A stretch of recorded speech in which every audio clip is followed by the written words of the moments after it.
So the phone rang yesterday from a YouTube friend. She was in a panic. She said, Mary, we bought a home 2 years ago and we've been doing cosmetic renovations. And I was talking to another agent, and when I told him that we were doing renovations, then he asked me if I had permits, and then I said no. And he was like, you're gonna have lawsuits, you're gonna have fines, and you're gonna have to take everything down. You're gonna be in so much trouble. So today, we are going to be talking about when are building permits required in North Carolina, the steps of obtaining a building permit, how much do building permits cost in North Carolina, and what's the penalty for remodeling without a building permit. Hi friends, Mary Howard here with There's No Place Like Home NC, Red Boots Realty powered by eXp Realty. Welcome back to the channel. If we have not met yet, it is very nice to meet you. Alright, so the first question.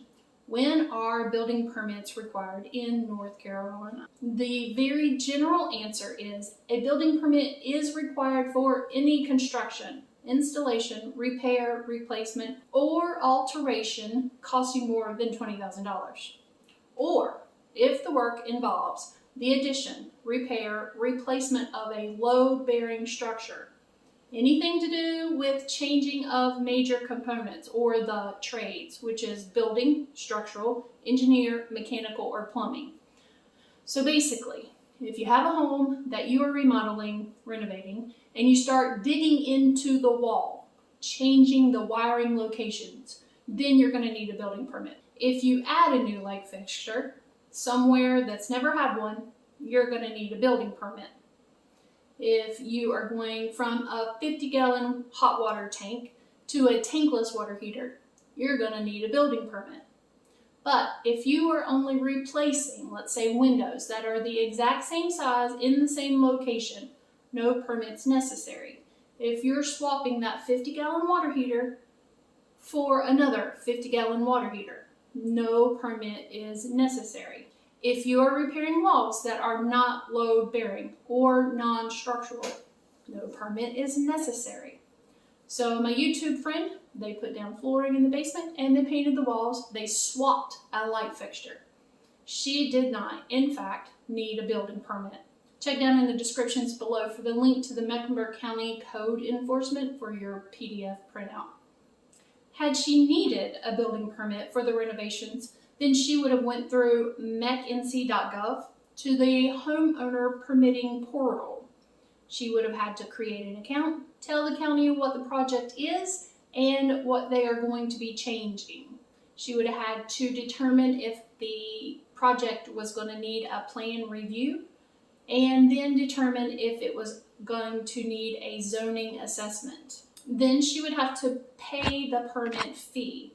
And the base in Mecklenburg County is $60 per trade. And remember, the trades are the structural, so the build, electrical, mechanical, and plumbing. So that could be upwards of $240. And if the project is going to need a plan review, then you're going to need to add $45 per trade. So that's another $180. What happens if renovations are done without building permits?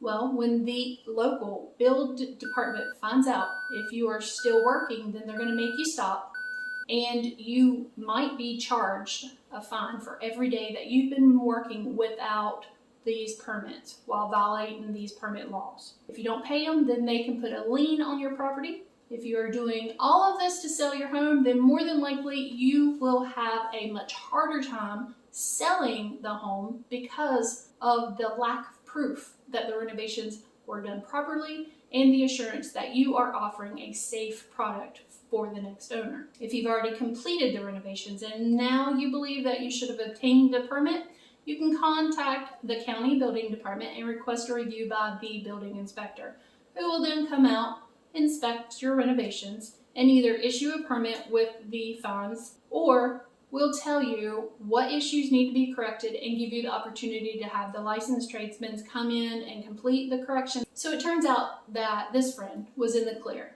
But always check with your local ordinances and your government, because it is always better to be safe than sorry.